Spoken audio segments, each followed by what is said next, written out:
멸치 육수 국물이 쑥 올라와가지고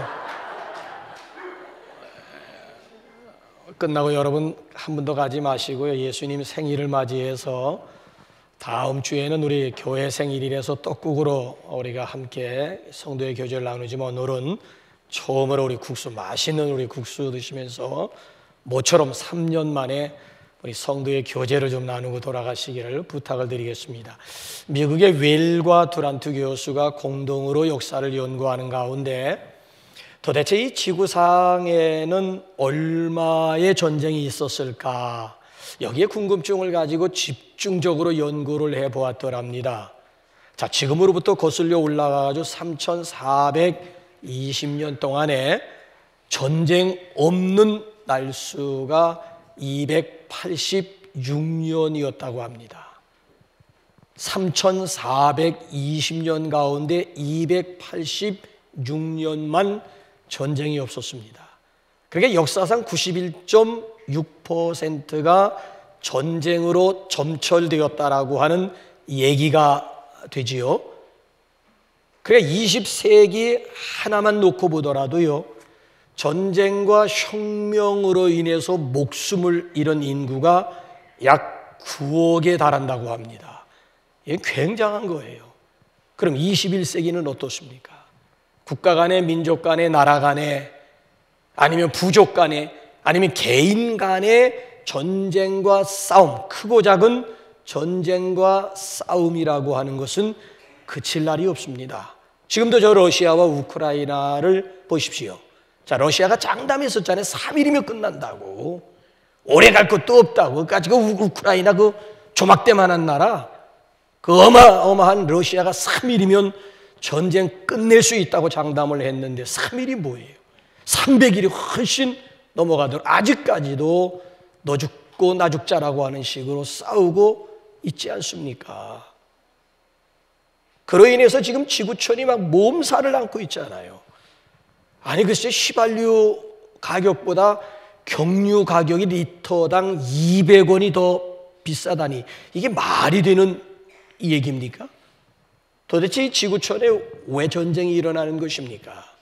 아프리카에 성자하게 되면 슈바이처 박사를 꼽는데 이 슈바이처 박사가 어느 날 식인종 추장과 함께 길을 가면서 서로 나눈 대화가 있습니다. 때마침 유럽에서 세계대전이 발발했다라고 하는 소식이 들려왔습니다.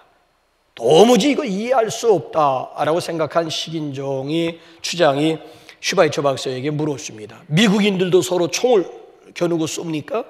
예, 불행하게도 그렇습니다. 그러면 많은 사람이 죽습니까? 예, 많은 사람이 죽습니다. 그랬더니 고개를 갸우뚱갸우뚱하면서 도대체 이해할 수가 없군요.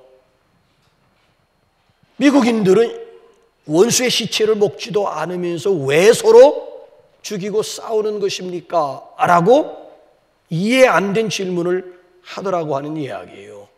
아, 우리야 뭐 식인종이니까 원수 잡아 먹기 위해서 전쟁을 벌이지만 당신들이야 죽은 시체를 먹지도 않으면서 왜 그렇게 사람을 죽이느냐라고 하는 그런 반문을 하더랍니다. 여러분, 왜 이 땅에 전쟁이 있는 것일까요? 왜 무참하게 서로 죽이며 싸우는 것일까요? 왜 개인 간에도 서로 시기하고 질투하고 물고 뜯고 싸우는 것일까요? 그 이유가 어디에 있다고 생각하십니까? 본질적인 이유는 하나입니다. 개인 간이든 아니면 민족 간이든 국가 간이든 전쟁의 원인은 성경은 단 하나임을 지적을 해주고 있어요. 자, 우리 한번 야고보서 왜 싸우는지, 왜 전쟁하는지 한번 야고보서 4장 1절 보세요. 시작. 너희 중에 싸움이 어디로부터, 다툼이 어디로부터 나느냐? 너희 지체 중에서 싸우는 정욕으로부터 나는 것이 아니냐? 자, 싸움과 다툼의 원인, 싸움과 전쟁의 원인이 무엇이라고요? 정욕, 욕심, 자기 욕심 때문이라는 거예요. 이 불같은 제어하지 못하는 이 욕망, 인간의 끝없는 욕심으로 인해서 싸움이 일어나게 되고 전쟁이 일어나게 된다라고 하는 이야기예요. 그러므로 다원화된 21세기에 있어서 평화라고 하는 것은 더 이상 명제가 아닌 시대적인 아주 절박한 요청이 아닐 수가 없습니다. 사람들은 모두 안정과 평화를 원해요. 정치, 경제, 사회, 문화, 종교, 교육 등 모든 분야에서 평화를 원합니다. 자, 그 평화의 근본이 어디에 있는 것일까요? 어떻게 하면 우리가 진정한 평화를 이 땅에서 누릴 수가 있을까요?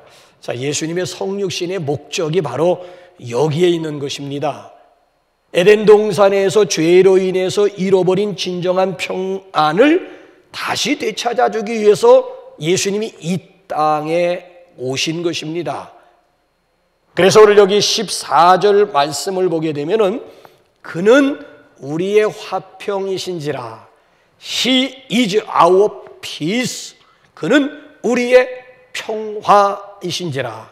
여기 또 15절 말씀을 보게 되면 자기 안에서 화평하게 하시고 그리스도 안에서 화평하게 하시고, 화평 즉 평안을 선물로 주시기 위해서 평강의 왕이신 예수님이 이 세상에 오셨음을 본문을 통해서 분명하게 강조해 주고 있습니다.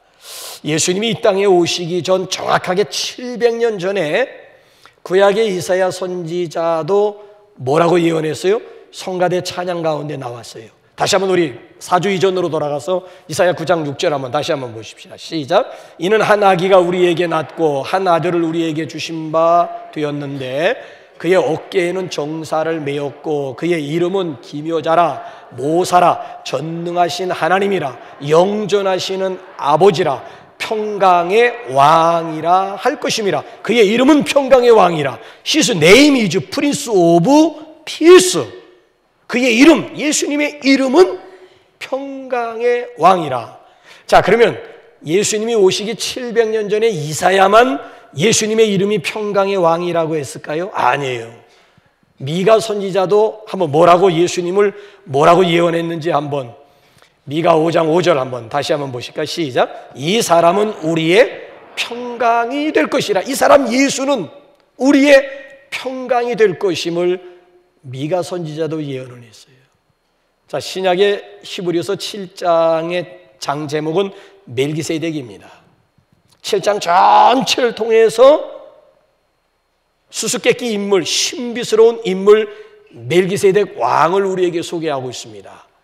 자, 이 멜기세덱이 어떤 사람인가 하면 살렘 왕이라고 그랬어요. 지극히 높으신 하나님의 제사장이라고 그랬어요. 전쟁에서 승리하고 돌아오는 아브라함에게 그대로 두 손 들어 복을 빌어 주었던 제사장 중에 제사장임을 소개하고 있습니다. 자, 이 멜기세덱 왕이 어떤 왕인지, 자, 우리 한번 히브리서 7장 2절 하반절 한번 다시 한번 우리 보실까요? 시작. 그 이름을 해석하면 먼저는 의의 왕이요, 그 다음은 살렘 왕이니 곧 평강의 왕이요. 살렘 왕, 멜기세덱은 살렘 왕인데 살렘의 뜻이 뭐예요? 평강. 살렘 왕 이퀄 평강의 왕이라고. 그러니까 예수님의 별명이 멜기세덱인데 그 멜기세덱의 뜻, 살렘 왕인데 살렘이라고 하는 것은 평화, 샬롬, 샬렘, 다 평강, 평화라고 하는 뜻이에요. 자, 오늘 여기 본문 말씀 한번 17절로 한번 다시 한번 돌아와서 볼까요? 17절 시작. 또 오셔서 먼 데 있는 너희에게 평안을 전하고 가까운 데 있는 자들에게 평안을 전하셨으니. 또 오셔서 예수님이 이 땅에 오신 목적이 뭐예요? 멀고 가까운 데 있는 사람들에게 평안을 선물로 주시기 위해서, 평안의 메시지를 선포하기 위해서 하늘에서 이 땅에 내려오신 사건이 바로 성탄절이라고 하는 거예요. 자, 그렇다면 그 평안의 범위가 어떻게 되는 것입니까? 예수님의 성육신으로 인해서 누가 어떤 평화를 누리게 되었다는 것입니까? 그 평안의 성격이라고 하는 것이 뭘까요? 자, 이 문제를 간단하게 우리가 살펴보기 전에 먼저 용어 정리부터 해야 될 것 같아요. 오늘 여기 본문 말씀을 보면은 성도들이 헷갈리는 것 가운데 하나가 뭔가 하면, 자, 화평이라고 하는 단어가 나와요. 평강이라고 하는 단어가 나와요. 평안이라고 하는 단어가 나와요. 화목이라고 하는 단어가. 아니, 그러니까 이게 다 각각 다른 단어 같잖아요. 뭐, 이거 아니에요. 평하면 평하고 평안이면 평안이고 화평이면 화평이로 14절부터 19절까지 나갈 것이지, 뭐 때문에 성도들로 하여금 헷갈리게 화평이라고 했다가 평안이라고 했다가 평화라고 했다가 뭘 또 화목이라고 했다가. 그래서 여러분 헬라어 성경을 보게 되면 이게 에이레네로 통일이 되고요. 그 다음에 히브리어로 70인역을 보게 되면 히브리어로는 샬롬의 또 다른 표현들이 이게 평강이요, 평안이요, 평화요, 화평이요, 화목이라고 하는 단어, 샬롬이라고 하는 단어의 또 다른 표현, 의미는 다 같다라고 하는 것이죠. 이걸 그래서 영어로는 peace라고 얘기를 해요. 그럼 peace의 범위, 샬롬의 내용이나 샬롬의 성격이 무엇일까? 예수님이 오셔서 평강의 왕으로 평강을 선물했는데 그 평강의 내용이라고 하는 게 뭐예요? 그 첫째는 개인적인 내적인 평안함입니다. 자, 우리가 뭐 세계 평화 합니다마는 내 마음속에 평화가 없으면 세계 평화가 무슨 의미가 있습니까? 그래서 우리 옛 어른들은 가화만사성이라고 하는 그런 말을 했어요. 가화가 뭐예요? 집안이 화목하면 만사성, 모든 일이 잘 되어간다. 집안만 화목하기만 하면 만사성, 모든 일이 잘 되어간다는, 내 마음이 평안하고 우리 가정이 평안하면 만사오케리니까요. 그래서 예수님께서 공생의 최고 절정 가운데 주신 메시지가 뭔가 하면은 요한복음 14장 27절 한번 다 같이 한번 보실까요? 시작. 평안을 너희에게 끼치노니 곧 나의 평안을 너희에게 주노라. 내가 너희에게 주는 것은 세상이 주는 것 같지 아니하니라. 너희는 마음에 근심하지도 말고 두려워하지도 말라. 자, 예수님이 우리에게 주시는 평안은 세상이 주는 평안과는 다르다는 거야. 세상이 주는 평안은 세상이 다시 빼앗아가는 거예요. 환경이 우리에게 평안을 준다고요? 그 환경 다시 빼앗아가. 물질이 우리에게 평안을 준다고요? 결국 그 물질이 우리 마음속에 있는 평안을 송두리째 앗아간다. 예수님이 우리에게 주시는 평안은 이런 환경의 영향을 받는 그런 평안이 아니라는 거예요. 그러니까 예수님이 우리에게 주시는 평안이라고 하는 것은 풍랑이 이는 바다 한가운데서도 고물을 베개하고 주무시는, 그것도 아주 제자들이 막 흔들어 깨울 정도로 깊이 환경이 영향받지 않는다니까. 환경에 폭풍이 일어나든 뭐 아니면 배가 뒤집힐 위기가 되었든지 간에 주무실 수 있는 그런 평안. 아니 내일 목이 달아나는데 그 전에 천사가 와서 막 옆구리를 막 발로 차가지고 막 깨울 정도의 깊은 잠에 골아 떨어질 수 있는 그런 전혀 상황이라든지 환경에 영향받지 않는 절대적인 평안을 우리 주님께서 약속하셨고, 그 평안을 주시기 위해서 친히 이 세상에 오셨음을 강조해 주고 있습니다. 그래서 누가복음 1장에 보게 되면 시몬이라고 하는 선지자가 드디어 아기 예수님을 품에 안고 한 고백이 뭐지요? 내 눈이 주의 구원을 보았사오니 이제는 종을 평안히 놓아주시는도다. 내 눈이 주의 구원 예수를 보았으니 이제는 종을 평안히. 그러니까 예수님을 만난 행복, 예수님을 만난 그 기쁨의 극치가 마음의 평안이었다는 거예요. 이제 종을 평안히 놓아준다. 이제 죽어도 여한이 없다라고 하는 행복의 극치를 시몬이라고 하는 사람도 고백하고 있지 않습니까? 여러분, 마귀는 우리를 속박하고 우리의 자유를 빼앗아 갑니다. 그런데 예수님은 우리에게 평안함과 우리에게 절대적인 자유를 보장합니다. 예수 믿기 전에 여러분들이 얼마나 불편해서 이사 가도 손 없는 날, 결혼식을 해도 어디 가서 날짜 예수 믿으면 뭐 이런 모든 것으로부터, 속박된 것으로부터 진정 자유를 얻으니 얼마나 여러분 좋아요. 여러분, 이런 고백이 시므온만의 고백, 아니 예수 만난 그 평안의 고백이 시므온만의 고백이겠습니까? 제가 신촌에서 7년 동안 새신자들 매년 한 500명씩 등록하는 거, 57이 35, 7년 동안 있었으니 한 3,500명이라고 하는 새신자와 더불어 계속 씨름을 하면서 7년 동안의 그 임상 목회를 논문 하나로 이제 정리를 했습니다만은, 논문, 임상 목회에 대한 논문을 쓰기 위해서는 질문이 100여 가지의 질문을 새신자들에게 3,000명에 되는 새신자들에게 질문 던져가지고 종합해가지고 이론과 실제를 조합을 이루어야 되는데, 그때 이제 묻는 질문 가운데 예수 믿으면서 달라진 것이 무엇이 있습니까? 라고 물었더니만 제 1위가 마음의 평안함이에요. 뭐 예수 믿어가지고 환경이 달라졌다든지 생활 형편이 확 달라진 것은 아닌데, 달라진 것이 있다면 내가 달라졌다는 것, 내 마음의 평안. 이상하게만큼 교회 나오면서부터 마음이 평안해졌다라고 하는 거예요. 그도 그럴 수밖에 없는 것이 평화의 근원, 평강의 왕이신 예수님을 내 마음속에 모시면 내 마음에 뭐가 있는 거예요? 평안이 있고 평강의 왕을 영접했으면 내 안에, 내 삶 가운데 평안이 있고 평강이 있는 것은 지극히 당연한 일 아니겠습니까?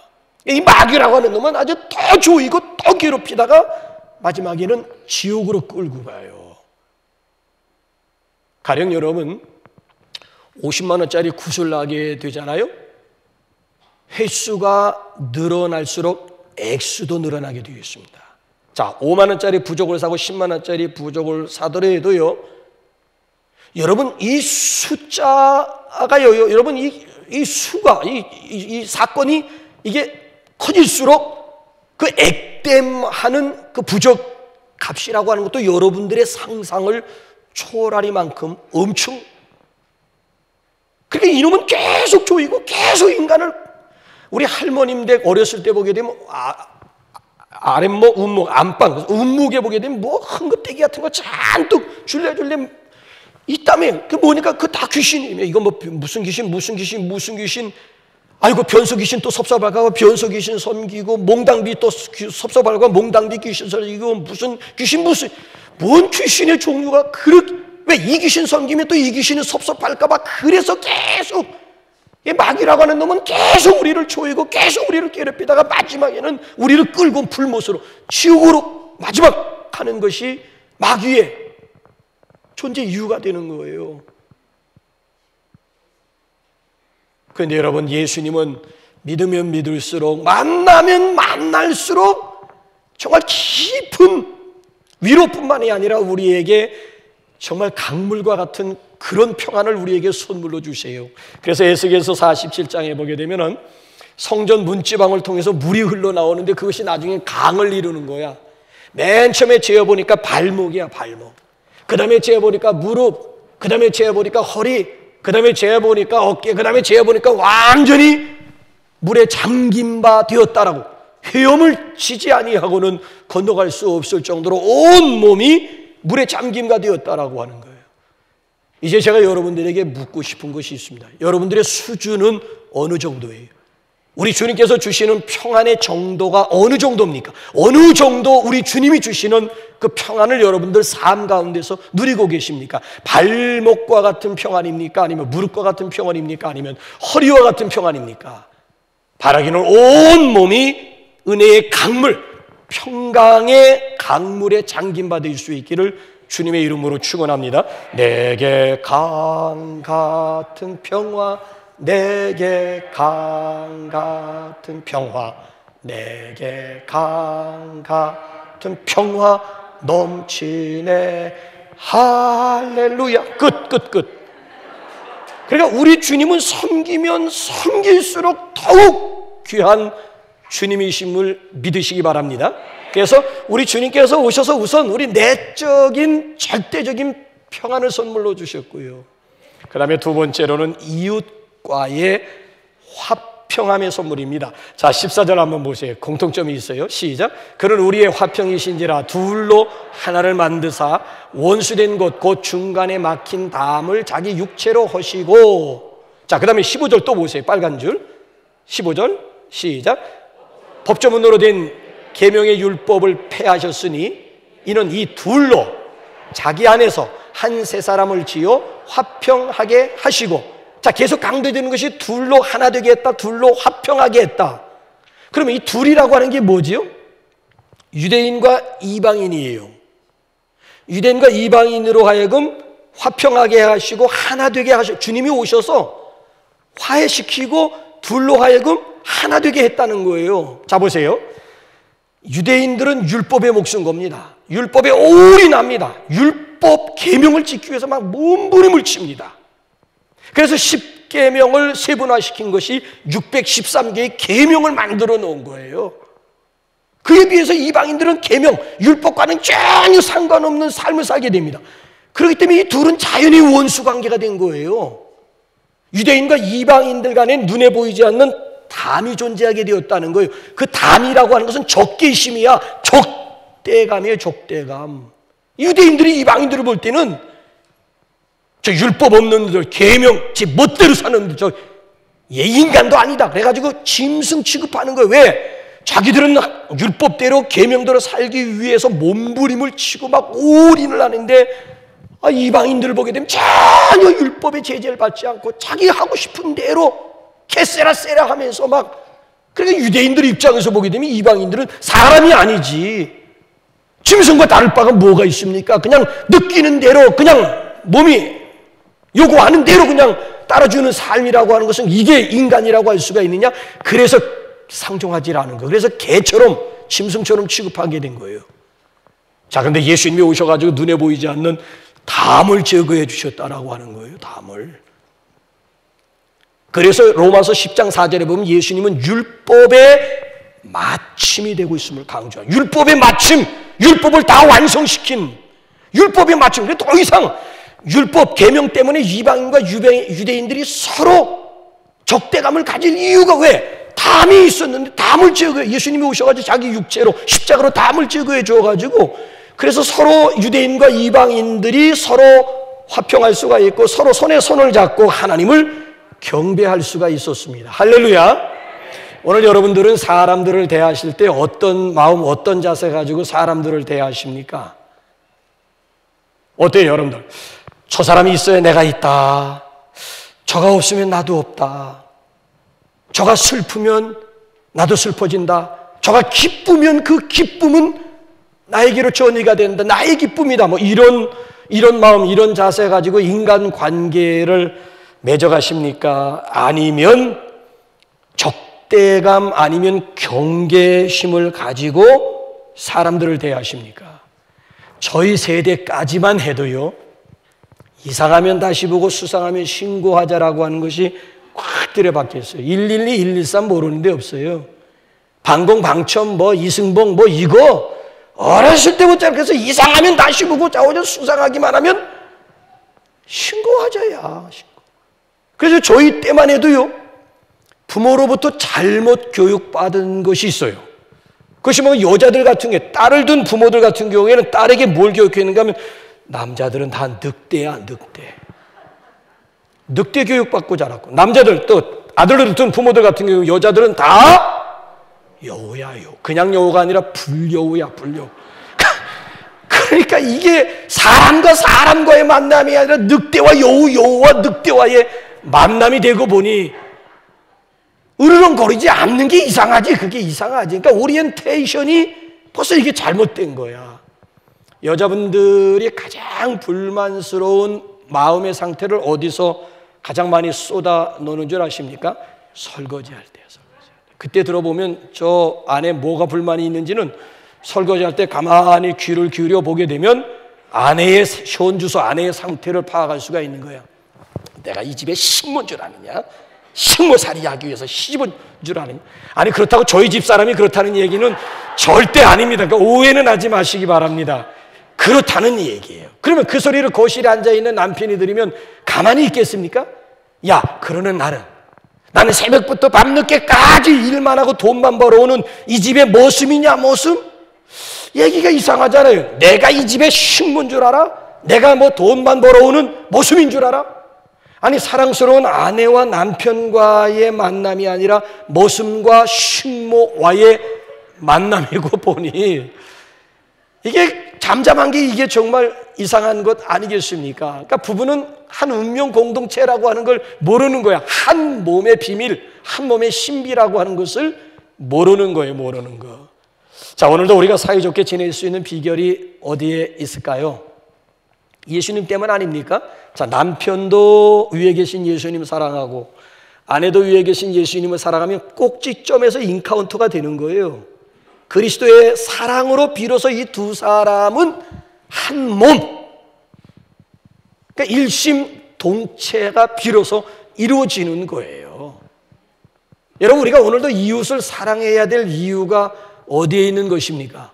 예수님의 명령이요, 예수님의 부탁이니 내 이웃을 내 몸과 같이 사랑하라고 주님께서 말씀하셨으니까 그 말씀에 순종하다 보니까 그 이웃은 뭐 내 마음에 드는 이웃만 있겠습니까? 내 마음에 들지 않는 이웃도 있는 것이지 뭐. 그래서 여러분, 2022년도 성탄절을 정말 스페셜한 그런 성탄절로 맞이하고자 하시는 분들, 방법이 있습니다. 이웃을 찾아가서 손 내미세요. 여러분들 마음에 껄끄러운 이웃들이 다 누구에겐가 한두 사람은 다 있을 거라고요. 그런 사람들 찾아가서 한번 손 내밀어 보십시오. 손 내미는데 뭔 그런 복잡한 계산을 하십니까? 그 단순히 그냥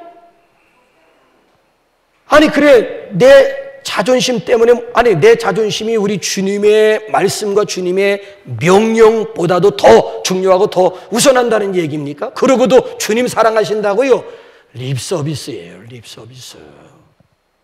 목사님 그 찾아간, 그럼 있잖아, 핸드폰 있잖아. 요즘 얼마나 편해. 여러분들 마음속에 껄끄러운 사람들이 있잖아요. 그런 사람들을 향해서 미안하네, 뭐 금년 한 해 벌써 다 저물어 가는데 그냥 우리 한 해 마무리하고 지내세요. 뭐 문자 상대방이 뭐 나한테 돌아오는 건 뭐 둘째 문제, 그 돌아올 거 기대하지 말고 그냥 여러분 스스로가 한번 멋진 성탄절의 의미를 한번, 왜? 예수님이 오신 것이 유대인과 이방인들을 화평하게 하시기 위한, 하나 되도록 하기 위해서, 그런 평안을 주시기 위해서 오셨다면 나도 한번 이번에 트러블 메이커가 아니라 피스 메이커로서 내 마음속에 껄끄러운 이웃을 한번 내가 품어보자. 아니면 그를 향해서 내가 한번, 예수님 같은 경우에는 십자가에 못 박는 무리들을 향해서 그대로 사랑의 원자탄을 쏘아버렸는데 뭐 죽어가면서 저주한 것이 아니라 오히려 그들을 위해서 복을 빌어주셨던, 그래서 사도 바울이 너희 안에 이 마음을 품으라, 곧 그리스도 예수의 마음, 그게 바로 예수의 마음이라고 하는 거예요. 자, 초대교회가 여럿이 있는데 그 가운데 가장 속 좁은 교회가 고린도 교회였어요. 문제 많은 고린도 교회였어요. 어느 정도 속이 좁았는지 한번 고린도후서 6장 11절 한번 이하를 한번 볼까요? 시작. 고린도인들이여, 너희를 향하여 우리의 입이 열리고 우리의 마음이 넓어졌으니 너희가 우리 안에서 좁아지는 것이 아니라 오직 너희 심정에서 좁아진 것이니라. 내가 자녀에게 말하듯 하노니 보답하는 것으로 너희도 마음을, 내가 자녀에게 말하듯 말하노니, 왜? 고린도 교회는 사도 바울이 전도해서 개척한 교회예요. 그러니까 우리 고린도 교인들은 바울의 영적인 아이들, 영적인 자녀들과 같은 거예요. 내가 부모로서 너희에게 부탁한다. 정말 나에게 보답하고 싶은 마음이 요만큼이라도 있느냐? 그럼 보답할 양으로 너희 마음이나 좀 넓혀다오. 얼마나 고린도 교인들의 마음이 좁쌀 영감탱이였으면은 정말 내가 너희를 위해서 헌신하고 수고한 것에 대한 보답할 마음이 일이라도 있다면은 너희 스스로 마음 좀 넓혀줬으면 그것이 나에겐 최고의 선물이 되겠다. 나는 참 이해가 안 되는 것이요. 예수 믿기 전에 그렇게 호탕하고 그렇게 마음이 왜? 그냥 뭐 껄끄러운 이웃이 있으면, 야, 뒷골목 왕대포집 어느 집으로 와. 그래가지고 맨 집 섭섭할 때 그냥 인상 써가면서 잔 몇 번 돌리면서, 나 사실 형님 뭐 이거 섭섭해 뭐 이래가지고 잔 몇 번 계속 주거니 받거니 하면서 나중에는 뭐 서로 얼싸안고 막, 이런 사람이 예수 믿고 나서 세례받고 집사되고 권사되고 장로되고 목사되고 난 다음엔 별것도 아닌 문제들 가지고 삐어지고, 별것도 아닌 문제 가지고 서로 틀어져가지고 원수도 그런 왼수가 없고, 저 왼수 배기 싶어 해가지고 남북교회 나가기 싫어가지고 공동체를 이탈하고, 이게 뭐 하는 짓이에요 이게? 그럼 당신에게 예수님은 무슨 의미가 있는 거예요? 신앙생활이 무슨 의미가 있는 거예요? 좁쌀 영감도 아니면 밴댕이 속같이 딱 달라붙은 사람이라 할지라도 예수, 사랑의 원자탄을, 원수를 향해서 사랑의 원자탄을 쏘아대는 그 예수가 내 마음속에 있고 그 예수를 믿는다면은 통 큰 그리스도인이 되어줘야 되는 것이. 웬만한 사람들 그냥 가슴에 품고 그냥 그래 알았어 내가 미안하다 텅에 품고 그냥 두드려주고, 이게 진짜 멋있는 그리스도인이지. 어떻게 신앙의 연도가 깊으면 깊을수록 점점 마음은 좁아져가지고 별것도 아닌 문제 가지고 티격태격하면서, 그리고도 또 주님은 사랑한데 립서비스라니까요. 아니에요. 그거는 진정 주님을 사랑한다고 고백할 수가 없는 거예요. 자, 그래서 우리 오늘 본문 말씀을 보게 되면은 우리 이웃과 화평함을 위해서 그 화평의 선물을 선물하기 위해서 예수님이 이 세상에 오셨다. 그래서 우리 이웃과 더불어 껄끄러운 분들 한번 문자 한 통 아래도 우리 함께 좀 주고받으면서 정말 성탄절의 의미, 성탄절의 축복을 몸으로 경험할 수 있기를 주님의 이름으로 축원합니다. 자, 마지막 세 번째로는 하나님과의 화목함입니다. 자, 우리 한번 끝으로 성경 몇 구절 읽고 한번 우리 찬양할까요? 16절 한번 보세요. 시작. 또 십자가로 이 둘을 한 몸으로 하나님과 화목하게 하려 하심이라. 원수된 것을 십자가로 소멸하시고 18절로 또 넘어가세요. 본문 18절 시작. 이는 그로 말미암아 우리 둘이 한 성령 안에서 아버지께 나아감을 얻게 하려 하심이라. 로마서 5장 1절 시작. 그러므로 우리가 믿음으로 말미암아 의롭다 하심을 얻었은즉 우리 주 예수 그리스도로 말미암아 하나님과 더불어 화평을 누리자. 끝으로 욥기서 22장 21절 시작. 그러므로 너는 하나님과 화목하고 평안하라. 그리하면 복이 내게 임하리라. 그렇습니다. 우리는 예수님으로 말미암아 하나님과 화목한 자들이 되었습니다. 할렐루야. 이제는 감히 그 하나님을 아빠, 아버지라고 부르면서 가까이 하게 되었습니다. 그전까지만 해도 가까이 하기 너무 먼 당신, 두려우신 하나님, 저주의 하나님, 심판의 하나님으로 나에게 다가왔습니다. 그런데 예수 그리스도로 말미암아 더 이상 심판과 저주의 하나님, 무서운 하나님이 아니라 오히려 사랑과 은혜와 긍휼이 많으신 아버지 되신 하나님. 그러니까 이 성탄절이 오늘 우리에게는 얼마나 큰 은혜요, 얼마나 큰 축복의 날입니까? 영국의 빅토리아 여왕 대관식 때에 그 유명한 핸델의 오라토리아 메시아가 연주가 되었습니다. 자, 마지막에 할렐루야가 연주될 때에는 모든 관객들이 다 그 자리에서 일어나는 것이 예의요 관습이 되다시피 했습니다. 단 한 사람 여왕만큼은 일어나지 않아도 되었습니다. 자, 그런데 이제 마지막 장엄한 코러스 왕의 왕 또 주의 주 막 하면서 막 이럴 때 그 빅토리아 여왕이 자리에 앉아 있을 수가 없어가지고 그 자리에 벌떡 일어났다는 거 아닙니까? 그리고 그대로 외쳤다고 합니다. 높으신 하나님 앞에 인간의 왕권은 아무것도 아닙니다. 우리의 평화는 하나님을 경배하고 높일 때 위로부터 내려옵니다. 그렇게 외쳤다고 그래요. 여러분, 그렇습니다. 이 시간 친정한 우리 마음의 평안, 우리 이웃과의 화평, 하나님과의 화목함을 원하신다면 우리 평강의 왕 되신 주님만을 높여드리십시다. 평강의 왕이신 그분을 우리 각자 마음속에 환영하면서 열렬하게 우리 영접하십시다. 평강의 왕이신 주님께서 내 마음에 오시고 우리 가정에 오셔서 우리 마음 다스리고 우리 가정 다스림으로 인해 가지고 심령의 부흥이 일어나고 가정 천국이 회복되는 2022년도 우리 성탄절이 되시기를 주님의 이름으로 축복합니다. 12장